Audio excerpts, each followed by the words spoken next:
প্রথম যে অসঙ্গতিটি সেটি হচ্ছে রাজস্ব নিয়ে। মাননীয় স্পিকার, আমরা যদি বাংলাদেশের গত বছরের রাজস্বটি দেখি, লক্ষ্যমাত্রা ছিল 5,03,000 কোটি টাকা। সেই জায়গায় 11 মাসে অর্জিত হয়েছে 4,60,000 কোটি টাকার মতো। হাতে আছে আর 1 মাস, ধরে নিচ্ছে 48,000 কোটি টাকা সেখান থেকে আমাদের লক্ষ্যমাত্রা অর্জিত হবে। তার মানে আমাদের অর্জিত হচ্ছে 4 লক্ষ কোটি টাকা, 3,60,000 কোটি টাকা প্লাস 40,000 কোটি টাকা, অর্থাৎ হচ্ছে 4 লক্ষ কোটি টাকা। মাননীয় স্পিকার, এই বাজেটে রাজস্বের লক্ষ্যমাত্রা নির্ধারণ করা হয়েছে 6,95,000 কোটি টাকা, অর্থাৎ প্রায় 74% লক্ষ্যমাত্রা বৃদ্ধি করা হয়েছে। পৃথিবীর সব দেশে তাবৎ অর্থনৈতিক ব্যবস্থায় বাজেটের যে রাজস্বের যে প্রবৃদ্ধি থাকে সেটি 10 থেকে 12%, একটা আইডিয়াল একটা ফিগার।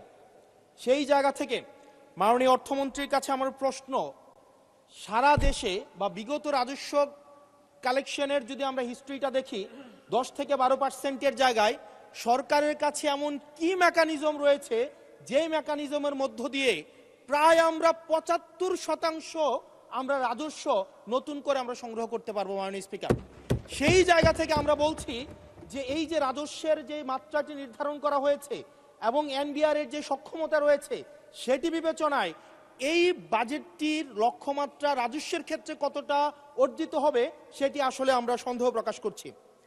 দ্বিতীয়ত, কিছুক্ষণ আগে একজন বলে গেলেন, একজন মাননীয় সংসদ সদস্য, যে আমাদের দেশের ইনভেস্টমেন্ট ফ্রেন্ডলি একটা এনভায়রনমেন্ট ক্রিয়েট করা হয়েছে।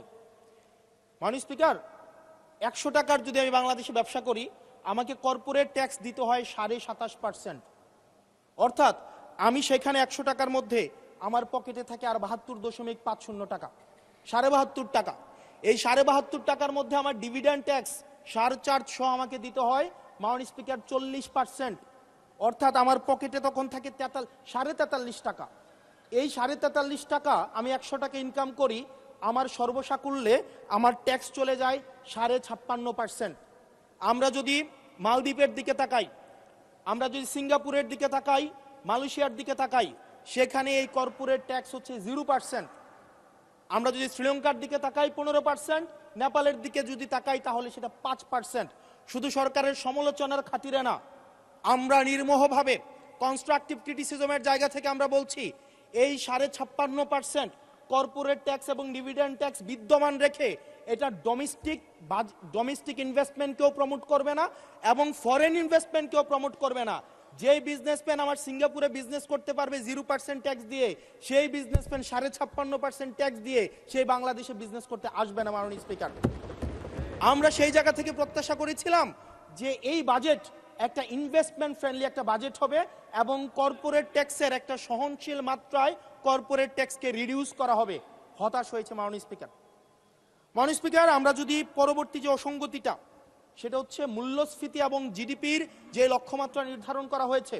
বর্তমানে মূল্যস্ফীতি হচ্ছে 9.4% এবং আমরা যদি খাদ্যপণ্যের মূল্যস্ফীতি ধরতে যাই সেটা 12%-এরও বেশি। এখন এই বাজেটে নির্ধারণ করা হয়েছে মূল্যস্ফীতি সেটা আমাদের 7.5%-এ রিডিউস করা হবে। পৃথিবীর সব দেশে, সব বাজেটে, সব অর্থনৈতিক ব্যবস্থায় মূল্যস্ফীতিকে নিয়ন্ত্রণ করার স্বীকৃত মাধ্যম হচ্ছে দুইটা। একটা হচ্ছে উচ্চ হারে সুদ নির্ধারণ করা অথবা গভর্নমেন্ট এক্সপেন্ডিচার কমিয়ে নিয়ে আসা। আমাদের একটা অর্থ বছরে 1,40,000 কোটি টাকার একটা নির্ভরশীল অর্থনীতি বিদ্যমান রেখে আমরা কিভাবে মূল্যস্ফীতিকে আমরা 7.5%-এ নিয়ে আসব, এই যে স্ববিরোধী যে অবস্থানটা, এই জায়গাটা আমাদের কাছে আসলে মাননীয় স্পিকার স্পষ্ট না। আপনি একই সাথে বলছেন আপনি মাছ মুচমুচে করে ভাজবেন, আবার একই সাথে বলছেন আপনি তেলটা কম দিবেন। এই যে স্ববিরোধী অবস্থানটা, এটা আমাদের সাধারণ মানুষের কাছে এটা স্পষ্ট হতে হবে। মাননীয় স্পিকার, আমরা এই সংসদে দেখেছি মাননীয় প্রধানমন্ত্রী নিত্য প্রয়োজনীয় দ্রব্যের দাম নিয়ন্ত্রণের যেই সুপারিশটি করেছেন এবং যেই বিষয়ে বলেছেন, এটির জন্য জনগণ বাহবা দিয়েছেন। আবার গত পরশুদিন মাননীয় অর্থমন্ত্রীকে আমরা দেখলাম আমাদের খুবই নিত্য প্রয়োজনীয় আমাদের কাপড়, রড সিমেন্ট, তারপর হচ্ছে নিত্য প্রয়োজনীয় 16টি দ্রব্যের মধ্যে উনি ট্যাক্স বসানোর কথা বলেছেন। এখন মাননীয় স্পিকার, প্রশ্নটি হচ্ছে এই নিত্য প্রয়োজনীয় দ্রব্যটিতে যখন ট্যাক্স বসাবে, দিন শেষে বিক্রেতা কিন্তু এই ট্যাক্সের বোঝাটি আমাদের তৃণমূলের যে ক্রেতারা থাকবেন এই ক্রেতাদের থেকেই কিন্তু এই ট্যাক্সটি মাননীয় স্পিকার যাবে। সুতরাং যখন বলা হয়েছে নিত্য প্রয়োজনীয় দ্রব্যের দাম কমানো হবে, আবার বলা হচ্ছে ট্যাক্স বাড়ানো হবে, এটিও কিন্তু মাননীয় স্পিকার একটি সাংঘর্ষিক অবস্থায় রয়েছে। সুতরাং যদিও বলা হয়েছে নিত্য প্রয়োজনীয় দ্রব্যের দাম কমাবে, সেই জায়গায় নিত্য প্রয়োজনীয় দ্রব্যের দাম দিন শেষে কমবে না, কারণ এই ট্যাক্সের বোঝাটি দিন শেষে আমার আপনার মতো সাধারণ মানুষের উপরে চেপে বসবে। দিন শেষে এই জায়গাটি হচ্ছে মাননীয় স্পিকার প্রশ্নবিদ্ধ। মাননীয় স্পিকার, আমরা সরকার দল থেকে একটি কমিটমেন্ট পেয়েছিলাম নির্বাচনের আগে, সেটি হচ্ছে আগামী 5 বছরে এই 4 মাস সহ 1 কোটির উপরে কর্মসংস্থান নিশ্চিত করা হবে। 1 কোটি কর্মসংস্থান। এখন প্রত্যেক মাসে আপনার 1.5 লক্ষ কর্মসংস্থানেরও বেশি। তার মানে এই 4 মাসে সেই হিসাবে কর্মসংস্থান বৃদ্ধি পাওয়ার কথা 6 লাখ এই 4 মাসে। আপনাদের কাছে প্রশ্ন, মাননীয় অর্থমন্ত্রী, এই 4 মাসে কয়টি কর্মসংস্থান নিশ্চিত হয়েছে? আদৌ কি 6 লাখ কর্মসংস্থান নিশ্চিত হয়েছে? যদি হয়ে থাকে সেই কর্মসংস্থানগুলো কোথায়? সেই চাকরিগুলো কোথায়? যারা শিক্ষিত হয়ে সার্টিফিকেট হাতে নিয়ে চাকরির জন্য দুয়ারে দুয়ারে যাচ্ছে, ক্ষুদ্র ঋণের জন্য দুয়ারে দুয়ারে যাচ্ছে, আসলেই কি আমরা এই 6 লাখ কর্মসংস্থান আমরা সৃষ্টি করতে পেরেছি কিনা, নাকি নির্বাচনের আগে সেটি শুধুমাত্র প্রতিশ্রুতির মধ্যেই সীমাবদ্ধ থাকবে? এই বিষয়টি আমাদের স্পষ্ট হতে হবে।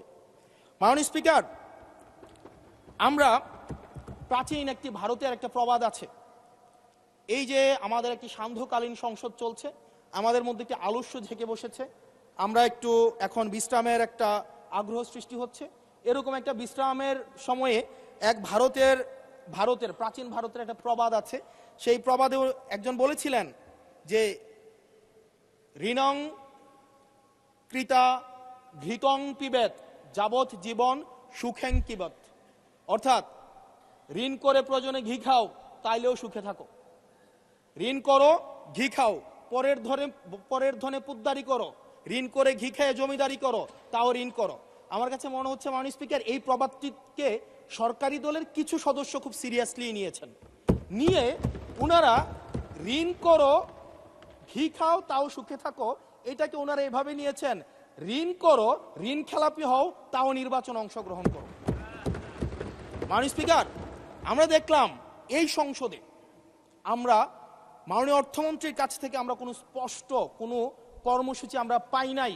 কিভাবে ব্যাংকগুলোকে যেভাবে দলীয়করণ করা হয়েছে, ব্যাংকগুলোকে দীর্ঘ 17 বছর ধরে ব্যাংকের টাকা ঋণের নামে যেভাবে বিদেশে পাচার করা হয়েছে, সেই পাচারকৃত টাকাকে কিভাবে উদ্ধার করা হবে সেটার কিন্তু সুস্পষ্ট আমরা কোনো পলিসি পাই না। মাননীয় স্পিকার, আমরা গভর্নর সাহেবকে মাঝে মাঝে আমরা একটু আক্ষেপ প্রকাশ করতে দেখি, 4,80,000 কোটি টাকা বিদেশে পাচার হয়েছে, সেটাকে কিভাবে আনা যাবে সেটা নিয়ে আক্ষেপ প্রকাশ পর্যন্ত আমরা দেখি। মাননীয় স্পিকার, এই যে ঋণ খেলাপি যারা আছে, নির্বাচনের আগে একটা কমন একটা স্ট্রাকচার, 5 বছর কোনো খোঁজখবর থাকে না, তফসিলের আগে সেখানে একটু কোর্টে যাবে, কোর্টে গিয়ে ওই ঋণ খেলাপির উপরের এই অর্ডারটার উপরে একটা স্টে দিবে এবং 2% দিয়ে আবার রিশিডিউল করাবে, রিশিডিউল করিয়ে আবার নির্বাচন অংশগ্রহণ করবে, বিভিন্ন জায়গা থেকে টাকা পয়সা উঠায়া, এবং আগামী 5 বছর আবার এই ঋণ নিয়ে কোনো ধরনের আর কোনো খোঁজখবর থাকে না। জনগণের টাকা নিয়ে এই বিলাসিতা বন্ধ করতে হবে এবং ঋণ খেলাপিদেরকে ঋণ খেলাপি বলতে হবে। আমরা লজ্জা পাই একই সংসদ একসাথে শেয়ার করার জন্য, কারণ তারা জনগণের টাকা মেরে, যারা জনগণের টাকা ব্যাংক থেকে তুলে নিয়ে ঋণ খেলাপি হয়ে আবার জনগণের প্রতিনিধিত্ব করতে আসে, এই ঋণ খেলাপিদেরকে শাস্তির আওতায় আনতে হবে। এবং তারা যখন সংসদ সদস্য হয়ে নির্বাচিত হওয়ার পরেও যদি তারা ঋণ খেলাপি হয়, এমন একটি আইন প্রণয়ন করতে হবে তাদের সংসদ সদস্য পদ যেন বাতিল হয়। সেটি শুধুমাত্র সরকার দলের জন্য না, শুধু বিরোধী দলের জন্য না, সেটি বাংলাদেশের উন্নতি, প্রগতি এবং সমৃদ্ধির জন্য সেটি প্রয়োজন, এবং পরবর্তী প্রজন্মের কাছে আমাদের দায় মুক্তির জন্য এটি প্রয়োজন। মাননীয় স্পিকার, আমাদের যেই জায়গায় টাকা পাচার করা হয়েছে, অন্তর্বর্তীকালীন সরকার একটি শ্বেতপত্র প্রকাশ করেছে। এই শ্বেতপত্রতে দেখানো হয়েছে 28 লক্ষ কোটি টাকা হচ্ছে বিদেশে পাচার করা হয়েছে। 28-এর পরে কয়টা সংখ্যা হয় আমি আর্টস ইংলিশ ডিপার্টমেন্টের ছাত্র, আর্টস ব্যাকগ্রাউন্ডে পড়াশোনা করছি, আমার মাথায় আসে না।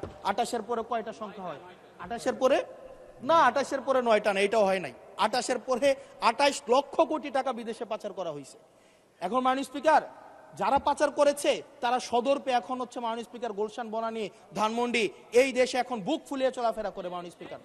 মাননীয় স্পিকার আমরা দেখেছি অন্তর্বর্তীকালীন সরকারের সময় বসুন্ধরার পুত্র সুবহান দেশে ঢোকার সাহস পায় নাই, আমরা দেখেছি আনবির দেশে ঢোকার সাহস পায় নাই, কিন্তু এই সরকার নির্বাচিত হয়ে আসার পরে আমরা দেখেছি সদর্বে এই সুবহানের পুত্র এই ধর্ষক দেশে ঢুকেছে মাননীয় স্পিকার। মাননীয় স্পিকার অন্তর্বর্তীকালীন সরকারের সময় দুর্নীতি দমন কমিশন বসুন্ধরার বিরুদ্ধে মামলা করেছে, আমরা দেখেছি এই মামলার কি অগ্রগতি হয়েছে সেটা আমরা জানতে চাই। আমরা জানতে চাই আন্ডার টেবিল কোনো ধরনের সমঝোতা হয়েছে কিনা, যদি সমঝোতা না হয়ে থাকে তাহলে তাদের বিরুদ্ধে আইনগত ব্যবস্থা নিতে বাধাটা কোথায় সেটা বাংলাদেশের মানুষের সামনে প্রকাশ করতে হবে। মাননীয় স্পিকার অন্তর্বর্তীকালীন সরকার এই বসুন্ধরা গ্রুপ যারা বিদেশে টাকা পাচার করেছে, মানুষের সম্পদ দখল করেছে এবং মিডিয়ার মধ্য দিয়ে আওয়ামী লীগের গুম খুন হত্যাকে যারা বৈধতা দিয়েছে তাদের খুঁটির জোর কোথায় সেটা আমরা জানতে চাই মাননীয় স্পিকার। আমরা মাননীয় স্পিকার অবশ্য শুনতে পেয়েছি, বললে অবশ্য অনেকে রাগ করে। মাননীয় সদস্য, আপনার সময় শেষ হয়ে গেছে, তারপরেও চিফ হুইপ মহোদয় অনুরোধ করেছেন আরো 3 মিনিট বাড়ানো হলো। থ্যাংক ইউ মাননীয় স্পিকার। মাননীয় স্পিকার আমরা শুনতে পেয়েছি বা দেখতে পাই এবং সরকার দলেরই অনেকে মাঝে মাঝে আমাদের কাছে এসে দুঃখ প্রকাশ করে যে আসলে আমরা জেল খেটেছি, আমরা কষ্ট করেছি, আমাদের সন্তানদের সাথে আমরা থাকতে পারি নাই, কিন্তু আমাদের দলে কিছু কিছু মানুষ বসুন্ধরার অ্যাডভাইজর হিসেবে কাজ করে, তাদের মিডিয়ার অ্যাডভাইজর হিসেবে কাজ করে। মাননীয় স্পিকার যেই মিডিয়া তারেক রহমানকে, মাননীয় প্রধানমন্ত্রী তারেক রহমানকে দেশদ্রোহী হিসাবে ফ্রেমিং করেছে, সেই মিডিয়ার অ্যাডভাইজর হিসেবে আজকে বসুন্ধরা গ্রুপে আজকে এই সরকার দলীয় সংসদ সদস্যদের অনেকেই তারা সেখানে যুক্ত। মাননীয় স্পিকার, মাননীয় স্পিকার এটা আমাদের জন্য না, বরং তাদের সহকর্মীদের জন্য এটি তাদের হৃদয়ে রক্তক্ষরণ হয় সেটি আমরা জানি। মাননীয় স্পিকার, মাননীয় স্পিকার এই বসুন্ধরার বিরুদ্ধে যারা কথা বলে তাদের বিরুদ্ধে মিডিয়া লেলিয়ে দেওয়া হয়। মাননীয় স্পিকার, আমরা যারা ঋণ খেলাপি, যারা ব্যাংকগুলোকে দখল করেছে, যারা গণতন্ত্র পথকে রুদ্ধ করেছে, গুম খুনের বৈধ, একটু ওয়েট করেন, সময় তো দিবে, আসতেছে, শেষ হোক। যারা গুম খুনের, আমি আপনাকেই বলছি মিস্টার হাসান এইদিকে, ইয়েস মাননীয় স্পিকার, আমি অ্যাড্রেসিং ইউ মাননীয় স্পিকার। যারা গুম খুনের বৈধতা উৎপাদন করেছে তাদের বিরুদ্ধে আমরা অন্তত বিএনপি থেকে স্ট্রিক্ট আমরা অ্যাকশন দেখতে চাই। মাননীয় স্পিকার, মাননীয় প্রধানমন্ত্রী প্রতিশোধ পরায়ণ হন নাই, আমরা সেটাকে ওয়েলকাম জানাই।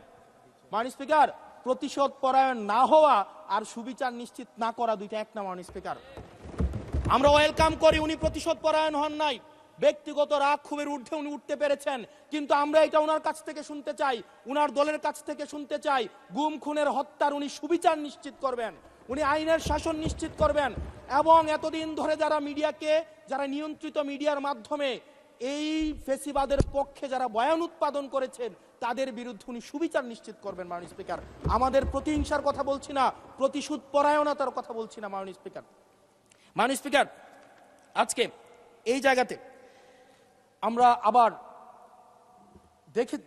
দেখতে পাচ্ছি যেটা আমাদেরকে শঙ্কার মধ্যে ফেলে, রাজনৈতিক প্রতিহিংসার রাজনীতি আবার শুরু হচ্ছে। মাননীয় স্পিকার, একজন সরকার দলীয় একজন প্রতিমন্ত্রীর বিরুদ্ধে কথা বলায় মিডিয়ার একজন সম্পাদকের বিরুদ্ধে মামলা করা হয়েছে। মাননীয় স্পিকার, এটি খুবই দুঃখজনক, ওনাকে জেলে নেওয়া হয়েছে একজন প্রতিমন্ত্রীর বিরুদ্ধে কথা বলায়।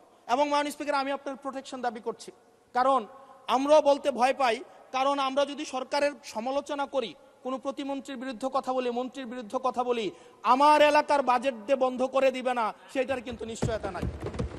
সেই কারণে আমাদের মধ্যে অনেকেই কথা বলার সময় আওয়াজটা একটু কম করে বলে।